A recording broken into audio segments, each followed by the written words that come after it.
Welcome to the first video lecture for 3C. We're going to be starting in section 12.1, which is about R3 or 3 space, three-dimensional space. Before we get into the content though, I want to just address the notion of having these video lectures. Okay. Now obviously because they're video lectures, if you have questions about them, you can go back and watch them again. Okay. Don't use that as an excuse to not take notes. If you would be taking notes if this were a live in-person class, you should be taking notes now.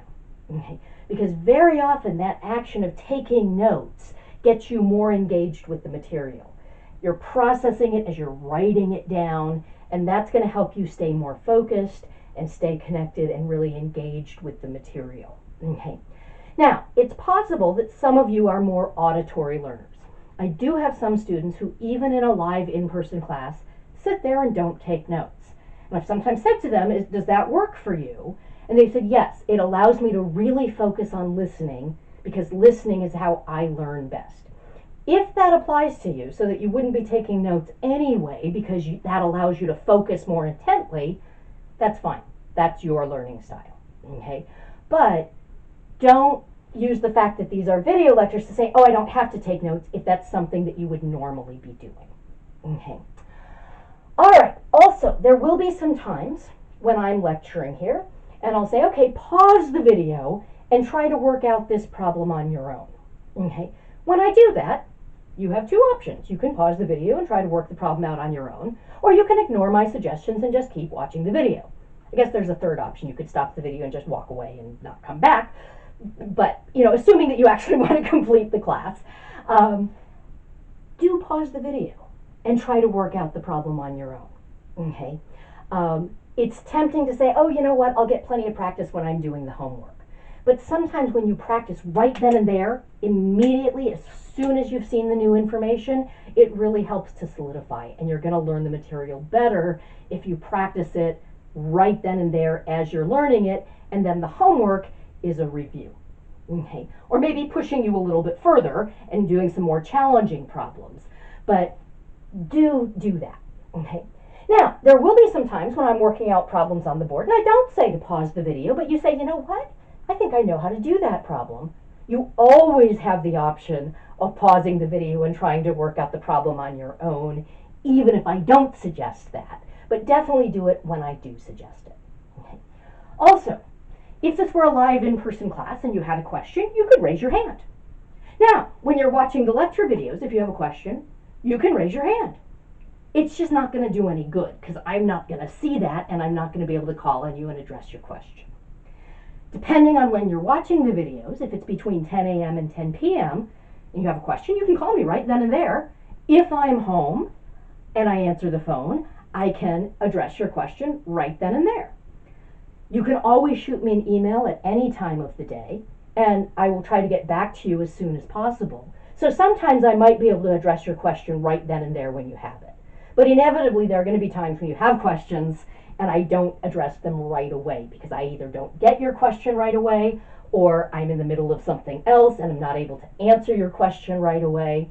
So you want to make sure that you're writing down what your questions are. Okay? So if you're taking notes, you might have a different colored pen that you use to indicate, hey, this is a question.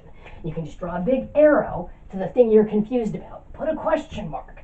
I'd suggest that you also write down in words what your question is, because sometimes you look back at things later on and you're like, wait, what was my question? Okay. If you're not taking notes because you're an auditory learner, you should still have paper and pencil with you, because that's where you're going to write down your questions. Now, if you're typing into a computer and you're using a computer instead of paper and pencil, that's fine. But write down your questions as you have them and make sure that you ask me those questions so that I can address them. Okay, so that's a little bit of suggestion for dealing with the lecture videos. Let's actually play some math. Okay, so what we're basically going to be doing in 3C, which is multivariable calculus, is we're going to be going through all of the topics from first semester calculus. Limits, derivatives, integrals. We're going to do it all over again, but we're going to play around with the dimension, sometimes of the inputs of our functions, and sometimes of the outputs of our functions. Okay. So before we do anything else, I'm just going to take a very basic function that we're very used to working with, f of x equals x squared. I'm just going to introduce some notation that I'm going to use throughout the semester for writing down functions. Okay. So the name of the function is f. Its domain, in this case, is all real numbers. Okay.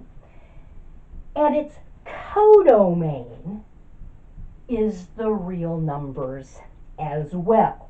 Now, I just used a word there that you might not have expected. That word was codomain. Let me just label all of these parts. This is the name of the function. This is the domain. And this is the codomain. Okay.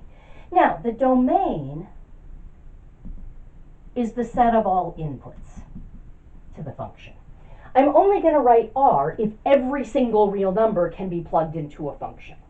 So if this was the square root function instead of the squaring function, I would say, hey, my domain is only the non-negative numbers, and that's what I'd write here. Okay.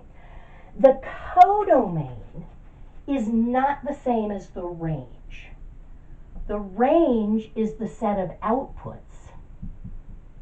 I can write. Set of outputs. In this case, that would be non-negative numbers. That would be everything from 0 to infinity. Okay.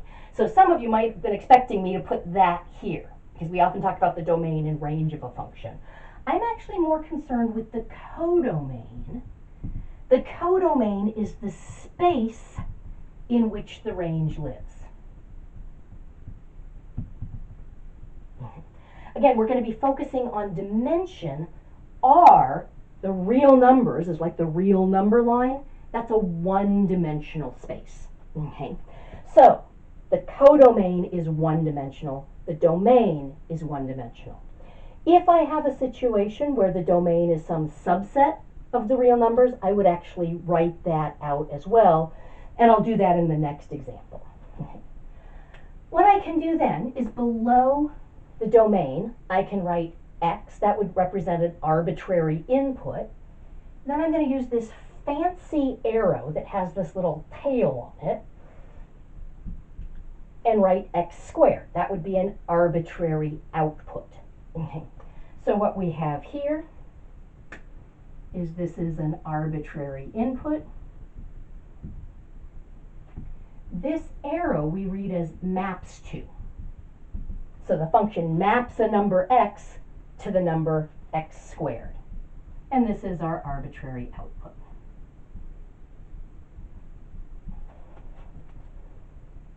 Okay, excellent. So using this notation,